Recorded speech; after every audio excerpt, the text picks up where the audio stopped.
पवित्रता से किसका विनाश? हमारे अस्तित्व का ही विनाश हो जाता है। विनाश का परिभाषा थोड़ा समय, खाली बिल्डिंग के गिरने को विनाश नहीं कहते हैं। विनाश इज समथिंग कि हम अपने एग्जिस्टेंस को पहचान जाए, अपने अस्तित्व को पहचान जाए, तो बाकी सब कुछ जितना रहा हमारे लिए क्या हो गया?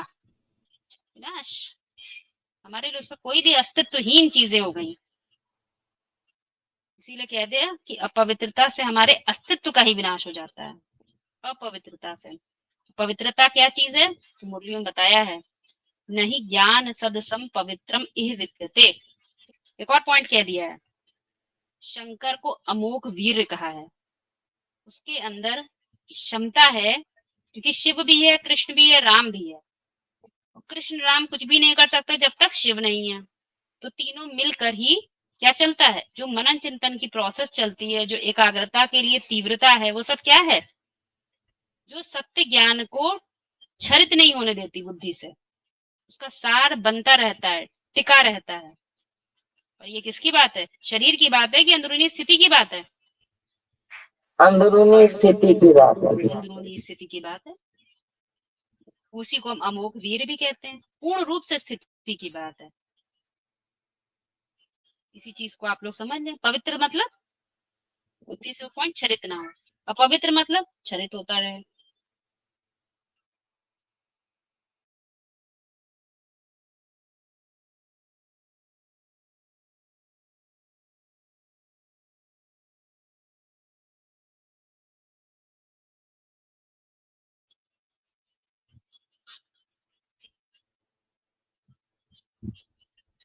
दीदी हाँ, तो इसमें ये वार्तालाप में बोला गया है ना कि साधारण तन में आएंगे तो साधारण कर्म करेंगे, जैसे दुनिया चलन चलती है वैसे ही चलेंगे, लेकिन अंदर की स्थिति कुछ और होती है। अंदरूनी स्थिति के आधार पर ही शंकर को अमोघ वीर कहा जाता है, और शक्ति की क्षीणता को पतन कहते हैं। तो शक्ति की क्षीणता को पतन कहें। अब शक्ति क्षीण कब होती है?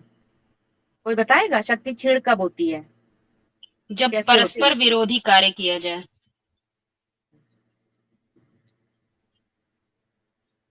शक्ति की क्षीणता के जैसे बताया ना, शक्ति क्षीण होती है तो उसके कैसे शक्ति क्षीण होती है? उसके द्वार हैं। क्या द्वार है? 10 इंद्रियां हैं जिनसे शक्ति का पतन होता है। कब? जब मन उनसे कनेक्ट रहता है।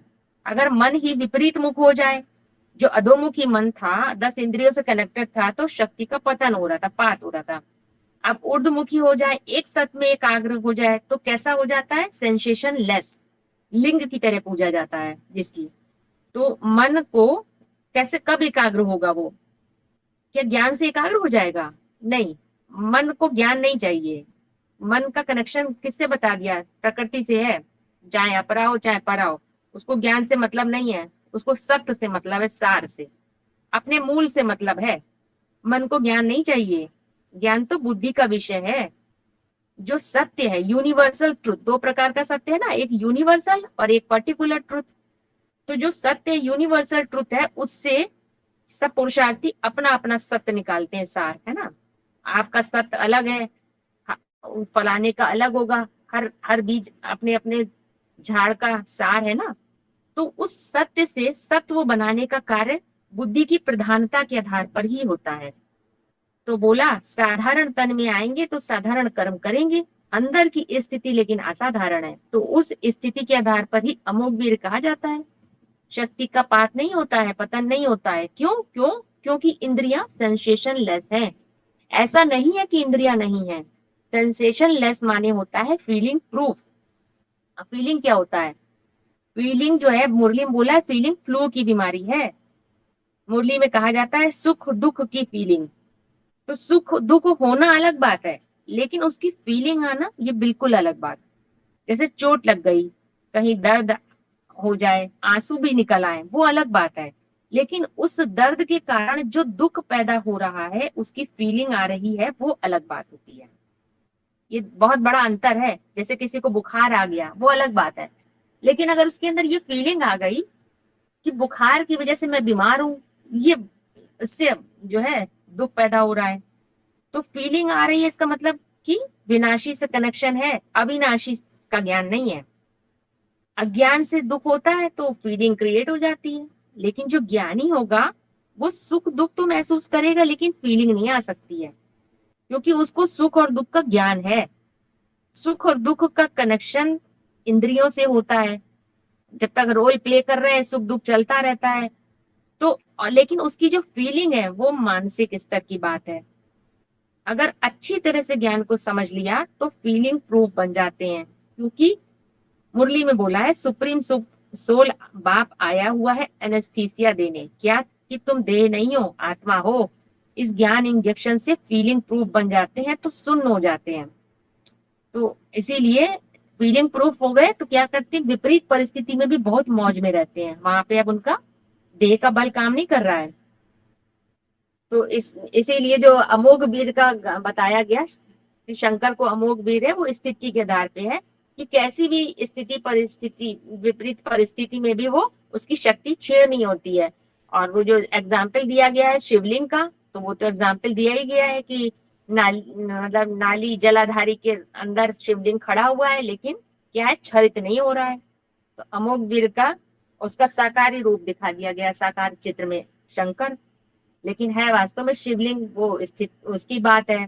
प्रकृति और पुरुष के मतलब प्रकृति और पुरुष की ऐसी प्रवृत्ति दिखाई है जिसमें किसी भी तरह का शक्ति की छीड़ता नहीं है, ऐसी पवित्र प्रवृत्ति, ऐसा एग्जाम्पल बताया गया है। तो इस आधार पे वो अमोघ वीर है, सेंसेशन लेस स्थिति है। सबसे जो ऊंची प्रवृत्ति है वो तो शिव के साथ ही है ना। परम सत्य को जो रिसीव करता है, रिसीवर है अर्जुन है उसका, और परम सत्य की जो प्रवृत्ति है, क्योंकि जब वो शिव के ज्ञान को रिसीव करता है तो वो खुद ही प्रकृति हो गया। तो दोनों की सबसे ऊंची प्रवृत्ति है जिसको शिवलिंग के रूप में दिखाया गया है। मुरली में बोला अमोघ वीर का मतलब सदा काल के लिए स्थिर हो जाना, काम इंद्रिय पर पूरा जीत पा लेना। एक और पॉइंट है, तुम योग बल से अपनी कर्मेंद्रियों को वश में करते हो, कर्मेंद्रियां योग बल से शीतल हो जाएंगी। और फिर बोला अव्यक्त वाणी में, शीतलता में शीतल रहना कोई बड़ी बात नहीं, आराम के साधनों में आराम से रहना ये भी बड़ी साधारण बात है, लेकिन बेआरामी में भी आराम से रहना, इसी को कहा जाता है पद्मा पदम भाग्यशाली। तो ऐसे विषय सागर के बीच रहते हुए 5 विकारों को अपने हर आराम व सुख शांति की शैया बनाना है। और जो आराम के लिए बोला है उसका नाम है पुरुष, जो अपने शरीर रूपी पुरी में मुकर्रर रथ में आराम से रहता है। जब हम कहते हैं आराम तो वो मुकर्रर रथ की बात है, अपने कंफर्टेबल जोन में। मान लीजिए हमें उदाहरण दे रहे हैं आप लोगों को, मान लीजिए हमें कोई आकर कहे कि भाई तुम डॉक्टर बन जाओ, इतना पैसा लगेगा, तुम इतने में डॉक्टर बन जाओगे, बस 5 साल पढ़ाई करनी है डॉक्टर बन जाओगे। परंतु हमें अंदर से लग रहा नहीं भाई हम तो इंजीनियर बन सकते हैं, लेकिन दूसरे ने कहा डॉक्टर बनो, बड़ी कमाई होगी उसमें, समझिएगा बात। तो हमने दूसरों को कहने पर अपना तो नहीं देखा, अपने को ढंग से पहचाना नहीं, अपनी आत्मा का विश्वास ही नहीं किया, अपनी आत्मा की ताकत को ही नहीं पहचाना। हमने दूसरे भरे वो दोस्त हमारा कह रहा है तो ठीक है, वो बहुत पढ़ा लिखा है, वो कह रहा है हमें उसकी बात मान लेनी चाहिए। और पढ़ लिए 5 साल की, पर अंदर से आया नहीं कि किसी को इंजेक्शन एक 5 रुपए या 50 रुपए का इंजेक्शन लगाने की बजाय हम उससे 200 रुपए ले लें, अंदर से नहीं आता। कोई गरीब है दुखी है उसको हम दवाई देना है तो 500 रुपए पहले उससे ले लें, ऐसा कर नहीं पा रहे हैं, समझ रहे ना। तो वास्तव में क्योंकि तुम वो कर ही नहीं सकते हो, मूल बात हमेशा समझिएगा, जो जिसका जो स्वधर्म होता है वो उसमें ही कंफर्ट आराम महसूस करेगा, बेआरामी नहीं होगी। वो आराम का नाम क्या है, शांति। सबसे बड़ी चीज पहली आराम क्या होता है, शांति। शांति नहीं है तो कोई सुख नहीं, कोई आराम नहीं, सब बेचैनी में गुजरेगा। और सबसे पहली चीज है कंफर्ट मतलब शांति, तो उसको शांति नहीं मिल रही थी, कैसे कर लूं ये काम, डॉक्टरी उसकी चलती नहीं थी। तो उसने किसको पकड़ा, परधर्म को पकड़ा या स्वधर्म को पकड़ा, स्वधर्म को पहचाना ही नहीं, परधर्म को पहचाना, स्वधर्म को पहचाना ही नहीं। जो श्रेष्ठ आत्माएं होती है उनका कर्तव्य क्या होता है, उनका मूल धर्म क्या होता है, खुद भी नैतिकता के पथ पर चलना और औरों को भी, औरों के लिए भी नैतिकता का पथ बनाए रखना। नैतिकता समझते ना, मॉरलिटी, ये बहुत बड़ी जिम्मेदारी होती है। इसीलिए ऐसे भारत के जो विद्वान रहे हैं उनको बड़ी ऊंची नजर से देखा गया है, क्योंकि उन्होंने ये पथ कभी छोड़ा नहीं, अपने ऊपर जिम्मेदारी उठाई है कि दुनिया कभी भटके ना। जैसे कोई पिता होता है ना, उसका धर्म जो होता है वो परिवार का मुखिया है, तो ध्यान रखता है मैं जिस कर्म को, मैं जिस सोच को अपना लूंगा वही मेरा पूरा परिवार अपनाएगा, पीढ़ियां वही अपनाएंगी। तो वो श्रेय एक एक कदम कैसा रखता है, बड़ा सोच समझ के रखता है। प्रत्येक कर्म में प्रत्येक सोच विचार बहुत श्रेष्ठ रखता है, उसकी नींव ही बड़ी श्रेष्ठ रखता है, जिसको जिसको हम लोग आम भाषा में क्या कहते हैं, परंपरा। कई बार ये चीज क्लियर हुई है, परंपरा। अभी एक पॉइंट भी डाला गया था, उसमें बोला था बाबा ने कि परम पिता ही आकर परंपरा बनाते हैं। समझ रहे ना बात को, परम सत्य ही तुम्हारे लिए परंपरा निर्धारित कर सकता है। देह की परिभाषा के आधार पर परंपराएं नहीं बनती, वो क्या होती हैं, उसमें कहीं ना कहीं स्वार्थ होता है, उसमें हमेशा ही कल्याण नहीं होता, कभी कल्याण होगा कभी एक अकल्याण भी हो जाएगा। ये बात समझ में आ रही है, और उदाहरण देते जाएं, हाँ या नहीं। हाँ, आ रही है।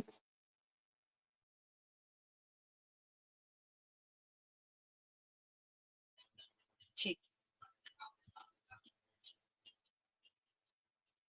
परंपराएं जो है से वो आता है तो वो खत्म करता है ना पुरानी पुरानी जो दैहिक परंपरा। परंपराओं को खत्म करता, दैहिक।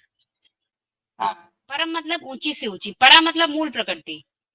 तुम ऊंचे से ऊंचे पहुंचोगे, स्थिति ऊंची से ऊंची होगी तो मूल प्रकृति तुम्हारी तो तुम्हारे अकॉर्डिंग काम करेगी। जो आज रचना हमारे हाथ से फिसल गई है, हमारी ही कृति,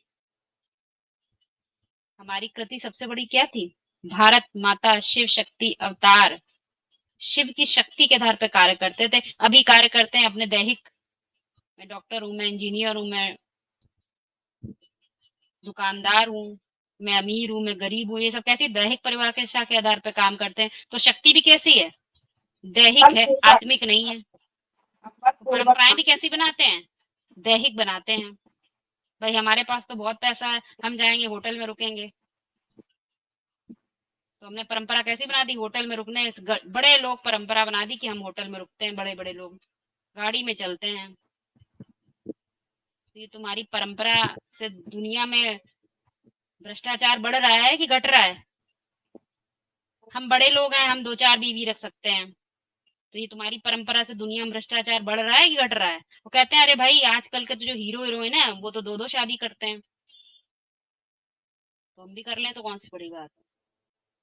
तो आजकल के जमाने में तो हीरो हीरोइन जो है वही हमारे रोल मॉडल हो जाते हैं, वही वो उनको मानते हैं कि वो परंपराएं रख रहे हैं। तो ये सब कैसी परंपराएं हैं, दैहिक भान के आधार पे परंपराएं, ज्यादा लंबे समय तक नहीं चलती, और जितनी भी बनी है वो सब विनाश की तरफ बढ़ रही हैं, दुनिया को विनाश की ओर ले जा रही हैं।